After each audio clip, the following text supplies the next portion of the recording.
Hello, everyone. My name is Dave Peterson, and for those who don't know me, I'm a member of the Board of Selectmen. The purpose here today is to educate the voters in regards to the upcoming Monday, May 2nd town meeting and the Tuesday, May 10th town election regarding the town's request for approval and funding for two building facilities. The Pine Grove School feasibility study for renovations of that school, and secondly, the construction of an addition with renovations for the police station on Haverhill Street and construction beside it of a new fire station to replace the current one on Hammond Street. The panel members this morning who are going to speak include Joe Perry, selectman, member of the school building committee for Pine Grove. Next to him is Christine Nealon. She's the principal of the Pine Grove School. Next to her, is the interim police chief, Jim Mulligan, who's been working with us now for the last three and a half months. Next to him is Chief Jim Broderick from the Raleigh Fire Department. And the final speaker is Greg Carell, representing the Carell Group, who's the architectural firm for the police and fire station project, and the picture of that is standing beside me. Each person will spend a few minutes talking about their buildings and their shortcomings and justifying the needs for their proposed projects. I would like to start off very quickly and read the articles for town meeting. The town meeting, as I said before, is May 2nd, and the Article 17, which will be for the school, reads, to see if the town will vote to appropriate, borrow, or transfer from available funds the sum of $800,000 or any other amount to be expended under the direction of the school committee to pay costs of a feasibility study related to the Pine Grove School located in Raleigh, Massachusetts. The MSB grant program is a non-entitlement discretionary program based on needs as determined by the MSBA, which is the Massachusetts School Building Association. And any cost the town incurs in connection with the facility will be reimbursed at a rate of somewhere around approximately 48%. The passage of this article for the $800,000 will be contingent upon a passage of a debt exclusion override question. Will be on the May 10th ballot. The second question we have is Article 18, which will be for the police fire station facility.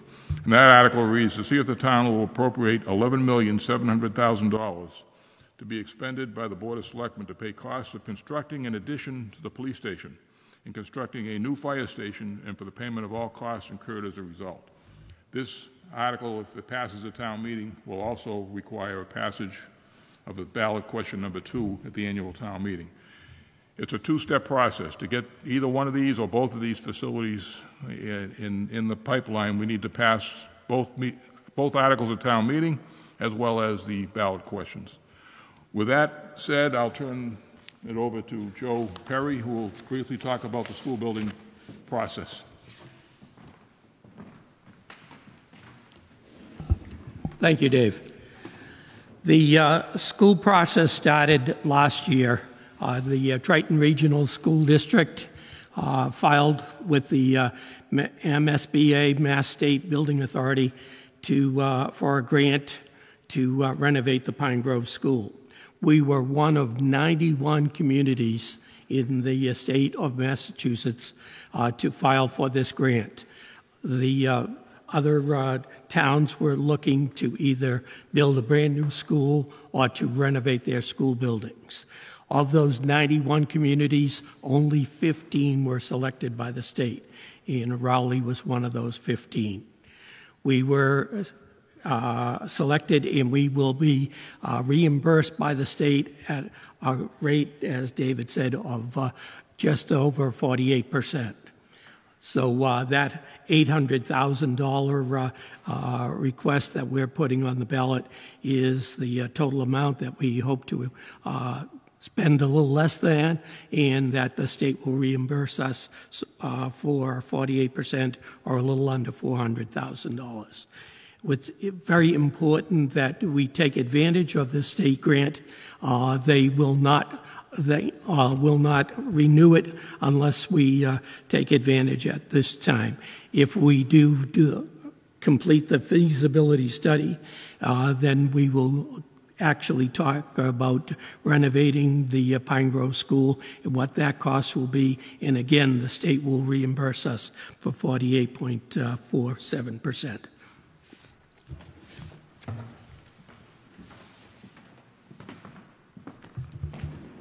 Thank you, Joe. And just as a way of so people understand what the costs are in relation to the school project, it's going to be, if it passes, we're going to be borrowing up to $800,000, depending on what the bids come in for the feasibility study cost. The state will be reimbursing us 48% of that.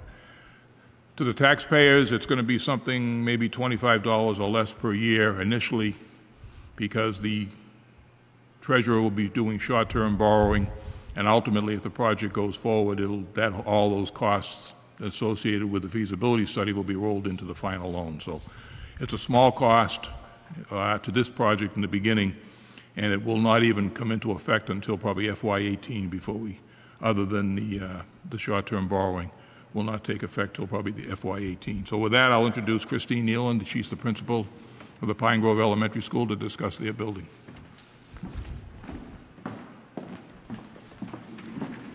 Thank you, Mr. Peterson. Hello, my name is Christine Nealon, and I'm the principal of Pine Grove School. I've been serving as the principal for the past 7 years. I'm here today to talk with you and share thoughts and ideas and details about the extreme importance as to why Pine Grove School must move forward with the building renovation. Pine Grove School current student enrollment is approximately 500 students serving pre-K through grade 6. The original structure of Pine Grove School was constructed in 1954 with some other minor renovations over the years, with the last renovation taking place in 1988, which was 28 years ago. Since Pine Grove School was built in the 1950s, it does have some impressive architectural character and continues to be the heart of the town of Rowley. It is structurally sound and can accommodate new systems while still remaining with a structure that fits nicely within the historic district of town. However, Pine Grove School is encumbered by a number of deficiencies and limitations. These present a range of significance. Some of the issues represent safety risks, others represent functional limitations, and others are more annoyances that are symptomatic of an aging and out-of-date structure. In the coming years, many of the building's shortcomings will become more glaring and more debilitating. I'd like to speak with you about bringing a school into the 21st century.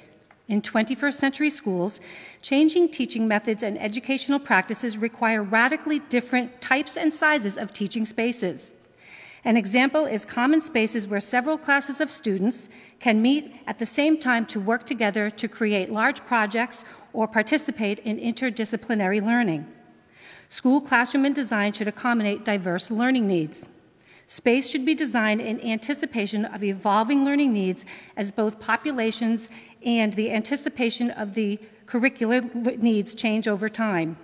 Flexible learning spaces will allow for interactions and collaborative work, which are fundamental to the development of 21st century skills. These skills include communication, teamwork, leadership, and interpersonal skills. Our modern curriculum also requires much greater access to infrastructure such as power, data, plumbing, and mechanical systems than is available at Pine Grove School. Pine Grove School has also become a center of community activities for the town of Rowley, which requires specialized spaces as well. I would now like to share with you several school facility systems that require repair or replacement to provide you with a better understanding of why it is important that we have a renovation. Pine Grove School has a number of electrical deficiencies.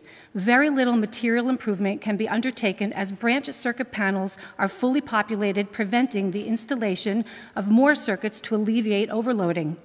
It is just symptomatic of the overall aging of the structure. Electrical systems designed two decades ago are inadequate for today's technology. Older classrooms have extension cords and a variety of other cables snaking around the sides of the room and up and down walls to accommodate an abundance of projectors and teaching technology.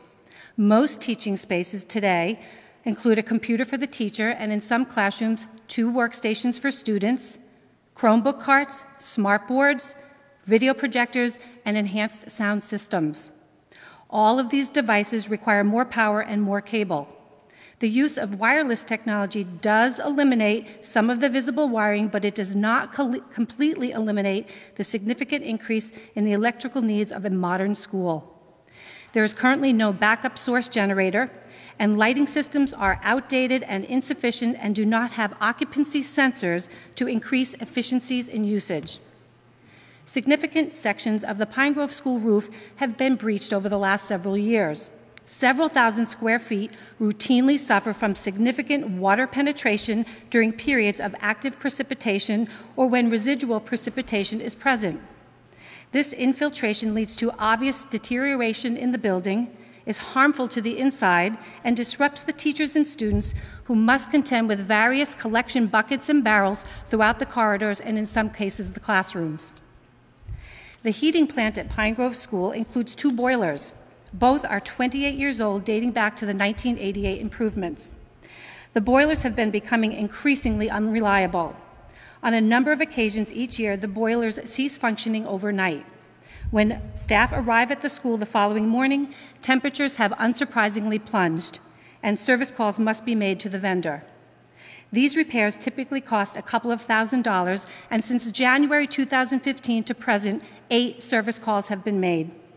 This does not include a significant amount of service calls to repair broken univents and motors in the heating systems in several classrooms throughout the building. This escalating operating expenditure, together with the challenges of an unreliable heating plant, especially considering the age of the units, demands replacement. It is not uncommon to find teachers and students in one wing of the building wearing the jackets to then walk into another wing of the building to find students and teachers overheating. All of the plumbing fixtures and piping are dated to the construction renovation dates. In the lavatories, partitions are weakened and worn and are showing signs of corrosion and despair. We also contend with leaky pipes. Most of the appliances in the kitchen are original to 1954, with the exception of the dishwasher and the steamer. Both the walk-in freezer and the refrigerator require calls for service repairs on an average of 2 to 3 times per month. The PGS kitchen, when originally constructed, was for a school of approximately 250 students. It is quite small, given that it serves food to approximately 70% of the overall student population on a daily basis. The fire protection sprinkler system in the building is very inadequate, providing coverage and protection to less than 5% of the area within the building. The fire alarm panel and the detectors are very much outdated technology. I'd like to say in summary, there is a significant benefit to renovating Pine Grove School. Pine Grove School is in a prominent location in the town of Rowley. A renovation will help keep with Rowley's commitment to our community, our traditions, and our history. Most mechanical systems with regular maintenance have an average life of 20 to 30 years. Upgraded systems can provide economic benefits, and today's mechanical systems come with sophisticated controls, are more dependable, and are highly energy efficient. New building systems will reduce maintenance and operational costs, as well as providing an environment that is safe for our students, our staff, our community members, and our visitors. This facility has a special place in my heart. My husband attended Pine Grove School over 40 years ago, and our 3 children attended Pine Grove School as well. Finally, this building has served our community proudly for more than 6 decades. But due to the advancing pace of education and the imperative need for a structural renovation, I must urge that this project move forward to ensure that our students receive a dynamic education. A renovated building that supports 21st century learning will ensure that Pine Grove School remains the core of the Rowley community for several decades to come. Thank you. Thank you, Christine. And I just want to emphasize, when she discussed these various systems, roof repairs, et cetera, that if in fact we do not get the override and we do not get the facility renovation process going, that in the coming next few years, Rowley will be required to replace the roof, required to do all kinds of electrical work, and we will pay 100% of those costs rather than the 50% because of the reimbursement from the state. So keep that in mind, that we really need to do this project. The state has a limited amount of time they'll allow us to get this passed, and if we don't get it passed, they take their money back, and we go to the bottom of the barrel, and the cost will be on us from there on in. Thank you. At this time, I'd like to introduce our interim police chief, Jim Mulligan. He's been with us for the last 3.5 months. We're losing him in the middle of April. He's moving on as we got a new police chief appointed, Scott Dumas, who will be coming on within the next week or so. So, Chief, I want to thank you for the work that you've done in the 3.5 months you've been here. It's been very impressive. We're happy that you have worked with us, and we work with you. And Jim's going to just present a brief discussion about the police station needs, and he can do it as an outsider who come in and got thrown into the situation up there with it. It needs a lot of work. Thank you. Thank you, Mr. Peterson. Thank you for the kind words. Ladies and gentlemen, I am an outsider. My name is Jim Mulligan. I've been a police officer for about 42 years, and in that time I've had the opportunity to work in many police facilities. And I would ask you, if you can, to go to our website and go to our Raleigh Community Media and take a hard look at the virtual tour that was put on by Lieutenant Stephen May. He shows you many of the shortcomings that we're dealing with in the Raleigh Police Department facility. The facility was built in 1986, the primary facility, and since that time they've added on trailers. And I guess my focus is the conditions of the building on a day-to-day basis. During this winter, which wasn't a harsh winter, I've seen leaks leaking into the offices. We have a rodent problem. We have a rodent problem that is really extensive. Just last week, one of our dispatchers complained that she could smell something like a rotting body, and it turned out that it was a dead rodent that was in the ceiling near the dispatch area. When we called the exterminators went up there and they found several nests of rodents that are up there. Now, you know, this is a significant issue because we're not only talking about the health to the men and women who work at the Raleigh Police Department, we're also talking about the visitors to the Raleigh Police Department. So we're cleaning those up on a day-to-day basis. What happens is, because the largest part of our facility is made up of trailers that we lease, by the way, from the company that owns them, the skirting has torn and animals and rodents have accessed our building. These are issues every day, and my concern is the health and well-being of the men and women who protect the citizens of Raleigh every day. If you've been by the police department, the main facility is very small. We've run out of complete storage space for documents and evidence that we have to maintain. We can't get away from it. The district attorney's office has been consulted, and they say we can't get away with it. In preparation of this talk, I called up former Chief Kevin Barry, and Kevin Barry told me the need has existed since he became chief of police almost 40 years ago. I spoke with Chief Barker. Chief Barker told me on a daily basis he dealt with the frustrations of a building that is sick, a building that has outlived its usefulness. I understand, being a taxpayer, the burden on the citizens, but this is not a want, this is a need. And the police department facility, as you can see here, is not a Taj Mahal. It fits the basic needs of the Raleigh Police Department. It will do the job today, and it will facilitate the needs of the police department.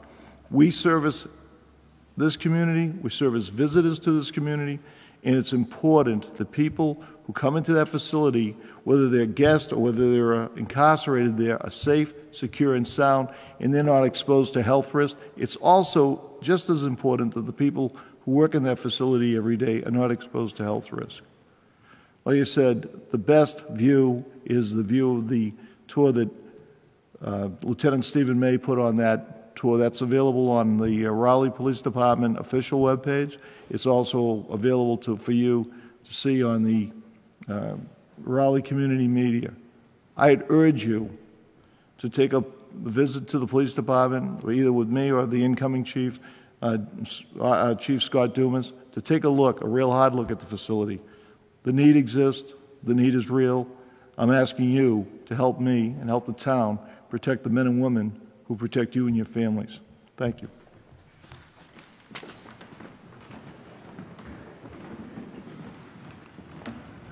Thank you, Chief. And I just want to emphasize, and when you look at the design drawings, and they'll be much more extensively available at future meetings, but we are completely reusing the current police station building. So although it looks entirely different on the drawings, we're not tearing it down, we're not disposing of it. It's going to be entirely reused with an addition added to it and then blend it all in to look like the facility that's been designed here. So with that, I'll ask Chief Jim Broderick from the Fire Department if he'd come up and say a few words. Thank you, Mr. Peterson. My name is Jim Broderick. I'm the fire chief. I've been fire chief in town for the past 18 and a half years. This is our third attempt at going after a new facility in town. The mission of the fire department hasn't changed any. The current station that we have now, it was built in 3 phases. The original structure is from the late 1800s. It was moved to the current site on Hammond Street in the 30s. In the 40s, they added a bay and a hose tower to the building, and in 1964, the brick cinder block addition in the back was added. The department has grown a lot since 1964. The apparatus has grown a lot since 1964. And the mission of the department has changed a lot since the last edition was put on. Fires have gotten, they're a little bit less, but they've gotten more dangerous for the individual that's a firefighter. The makeup of our department is mainly call volunteer firefighters. They come from home to the calls, and then they go back to the home. So I want to talk about some of the deficiencies that I have in the building right now and why we need to really look at a new facility. One thing, we'll start with the easy one first, is storage. We don't have a lot. I have got equipment spread out all over town because I don't have a place to put it in a location that I can easily get to it. When we got the new ladder truck 2 years ago, it wouldn't fit in the building without some renovations inside. And we lost 2 storage areas and part of the kitchen to be able to back the new truck into the building. So what little storage I had, I've lost even more. So we basically got stuff laying wherever we can to put it where people can somewhat safely walk around it to get to the apparatus. The other problem we have is if you watch the Chronicle episode earlier in March, they dealt with firefighter cancer. And a lot of it is attributed to soot from fires. And that soot gets on the gear that we wear, the hoods that we wear, and our skin. We don't have any facilities in the building to take a shower, change clothes, clean our gear, clean our tools, or even clean the apparatus per se. We don't have that. And why is that a problem? Well, you have to get the stuff off the gear to get it clean because there's carcinogens in the soot. It does eventually affect the individual firefighter. So to have a washing system that we can wash our gear on a regular basis without going to neighboring towns would be beneficial. If we clean the gear, it'll last longer. Our firefighters will be less likely to get a nasty illness. And if they wash or shower after a call, the chances, again, decrease of them coming down with occupational cancer. We have 2 bathrooms, a men's and a woman's. It has a toilet and a sink. That's it. Can't take a shower. We can't change our clothes. We come back from a call. We're wet. We're soaked. We're bringing it home with us. And our families could become contaminated also with the nasty stuff that we deal with on a real daily basis. The other thing that we have is a lack of training space. Chris Nealon talked about the Pine Grove School becoming the community centerpiece. We used to do a lot of training down there at night. Night is a fairly large parking lot. We could put hose on the ground. We could practice laddering the building. With the school being used all the time, we can't do that anymore. So we have no place to practice or to train in some of the operations that we deal with. We used to use the churches, same thing. They're used a lot. We can't use them. So what do? Well, we close off the roadway between the parking lot behind the station and the post office so we can test hose, practice. We have no place to practice. Firefighting takes a lot of space, takes a lot of equipment. And if we don't practice with it, we don't become proficient in it.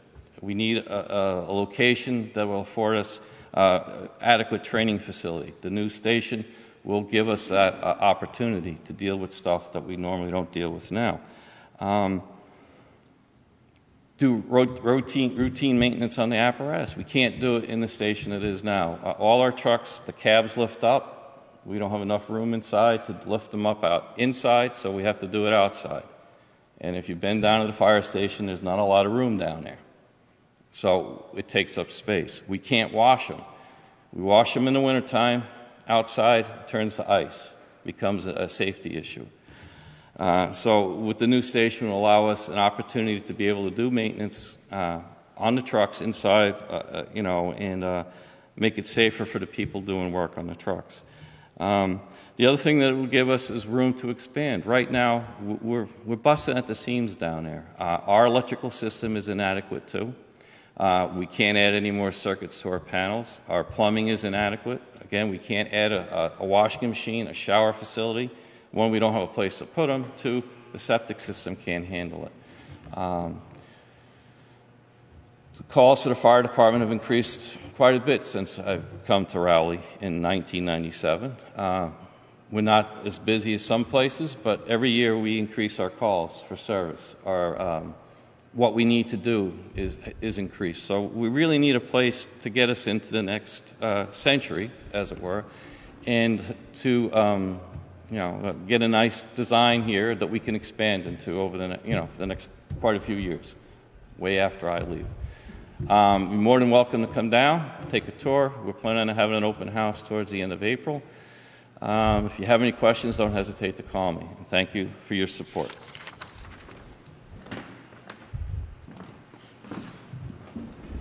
Thank you, Chief. And just a brief, I just would like to reinforce what the Chief has said. The fire station was originally built in 1880, according to the assessor's record. It was built as a pool hall and not anything related to a garage facility. It's been given to the town and upgraded and updated. It's an old antique, literally an antique building. And it's a disgrace that this is our fire station for our town, that the apparatus is squeezed in there. You can't move in there. The wiring, if we were to have a short circuit in that wiring that's decades old, we'd lose the station and all the equipment before the first firefighter could get there if it happened after hours.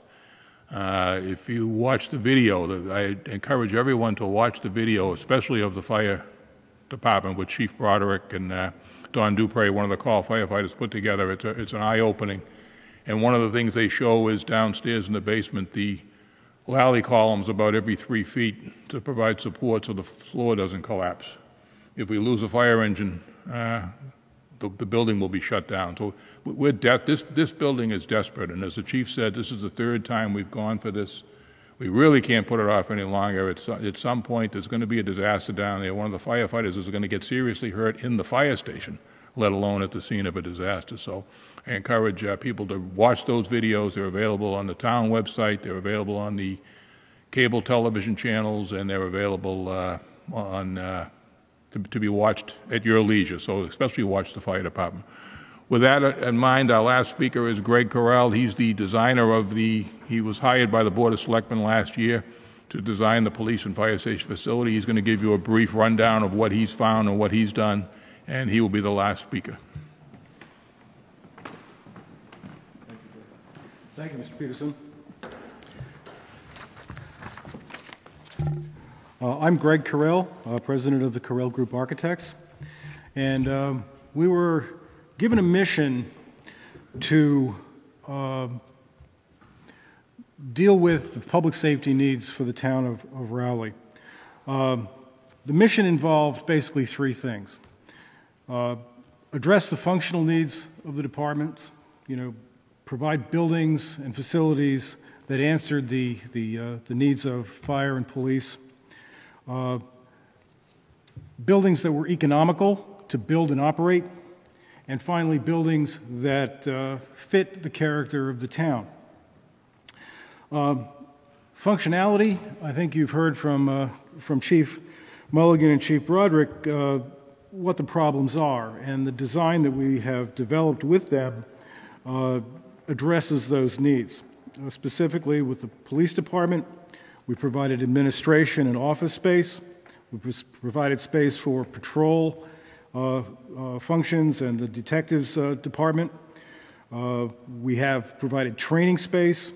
We provided storage that's sorely necessary, and at the same time, provided a building that has security and privacy, which are two very pivotal things that are required in police operations. With the fire department, again, we've dealt with provided office space, of which there virtually isn't any right now. We've dealt with decontamination, which, as Chief Broderick said, is a serious issue. We provide cruise quarters, male and female facilities, and adequate apparatus space. Being able to, as he said, maintain vehicles within the garage and having enough space to move the vehicles in and out. Having to buy specialized equipment, vehicles that are modified so they'll fit in a building, or vehicles that are losing their side view mirrors because they whack the doors as they go out, is an unacceptable situation. So in this new building will solve those problems. We also have provided some other things: secure, protected turnout gear storage. Turnout gear, the boots and coats and helmets that the firefighters use, surprisingly enough, is very susceptible to fumes, sunlight, and the like. We have places to store and protect and maintain this very expensive equipment. Probably one of the more pivotal issues is the economy of this. And we've answered that, we've dealt with that in a number of ways. First of all, they're no-frills facilities. These buildings are answering the needs of the departments, period. They are not Taj Mahals, they are very modest. They are not too small. They're not facilities that are going to be too small the day you move in. They will provide for some future flexibility, but they are nothing more than the town will require. We are reusing the existing police station, as was mentioned, the dispatch area, the detention area, the basement area, which will house an armory, evidence storage, and record storage, are all going to remain intact. These are functions that will not have to be replicated in a new building or a new space. One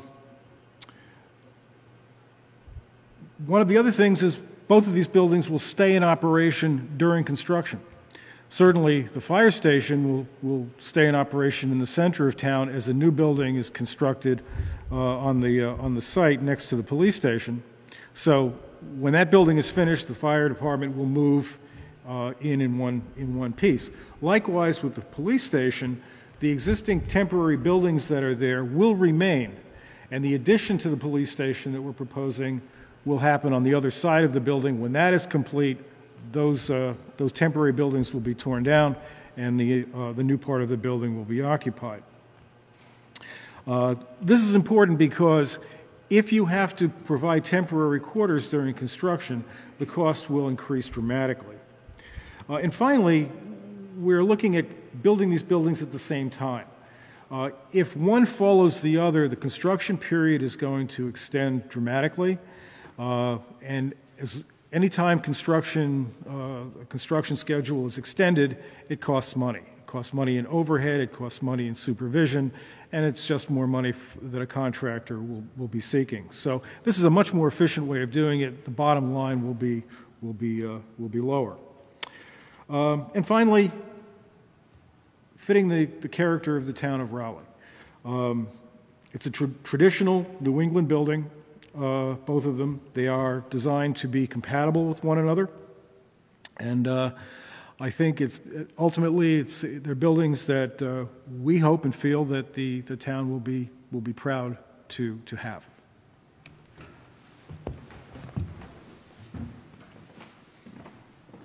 Thank you, Greg. I just want to compliment him for the work that his firm has Corral Associates. It's a small firm. They specialize in police and fire station facilities.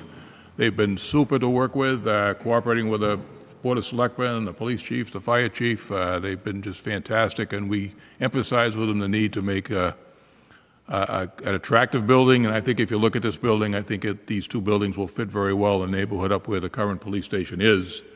And he's done a great job of making them efficient, effective, and we want to thank him and his firm for the work that they've done. I just want to wrap this up by saying, talk about costs for a second. When we discuss costs, like I say, with the school building, we'll be looking to borrow $800,000. There'll be some temporary borrowing there, so we're guessing that it might be $25 on the tax rate after the first year to pay for some the interest cost. Ultimately, if the whole building process goes through, that $800,000 will be reimbursed at 50% or 48% from the state, and it'll be rolled into the final loan so that it's whatever the loan is for the cost to do that building. The school building, understand that most of those kids that are in the Pine Grove School at the moment aren't going to see a new school building. The school building is a long process. If we get the money now, we will start the design and feasibility study, which is what we did last year with the police department. We need to start that with the school. That's going to probably take a year. Whenever that's done, we'll be looking for funding, and then the design portion, the detailed designs and architectural needs and construction process may take 2 or 3 years. So we're probably looking at the school for a completion of 3 to 5 years. And at the same time, the increase in taxes associated with that are not going to hit us until 3, 4, 5 years down the road, because normally if you borrow this year, we don't start paying those costs back until next year. So keeping that in mind. As far as the police and fire station facility, we're looking to borrow $11,700,000. Sounds like a lot of money, and it is a lot of money. It's going to cost each one of us, and most of us here, or at least half of us, are residents of the town, so we're paying the same increase in taxes. Looking at that question, if it passes for $11.7 million, it won't be on the tax rate probably it won't be next year, it'll be the year after it'll first show up. To borrow $11.7 million, we're talking about a cost of, let me get my glasses. Sorry about that. Thought I could see more than I could see. It'd be a 20-year bond. It would cost approximately $361 per household if your valuation of your house is $415,000. If your house is valued at more than that, then it's going to be more than $361,000. If it's less than that, you'll be paid less. You can figure this out on your own by multiplying the cost of 87 cents, 0.87 times whatever the valuation is of your property on the tax rate. So you can figure out pretty close to exactly what this would cost you. The Board of Selectmen, and we look at this as an investment. We're not looking at this, it's a cost, and we understand that it's going to be tough on people to have their taxes increased, but this is really an investment for the town, and it's an investment for the future. And it's been all these projects, as everybody here has stated, these projects have been tried many, many times over many years, and they've always gotten defeated. Well, every time they get defeated, they cost more money for the new construction costs. The police and fire facility a few years back was going to cost us $6 million. Now, more or less the same facility is going to cost us $11 million. So keep in mind that it's easy to say no, but we have to provide these facilities. Currently, we pay rent to the Fire Association of $9,000 per year. We pay $24,000 a year for those rented trailer-type buildings at the police station. So there's money that we can use. Every time you put new buildings up, we know there's going to be increased costs for electricity and utilities and heat and so on and so forth. Well, that money that we're currently paying in rent could easily and more than adequately cover increased costs to run these buildings. So I would urge you all to, take a look at this video and think long and hard. Go to the town's website, townofraleigh.org, to view the individual videos of the police that the police and fire have put together. We have more detailed drawings of the construction project. We're going to be presenting on the last Monday in April. We'll have a meeting up here in which we will make another presentation when we have the pre-town meeting in which we encourage people to come, and hopefully they've looked at the videos and be able to ask questions. If you have any questions in the meantime, feel free to call the Selectman's office at 948-2372. The fire station is always open during the business hours. And as long as they're in the station, they'll be more than happy to give you a personal tour of the fire station.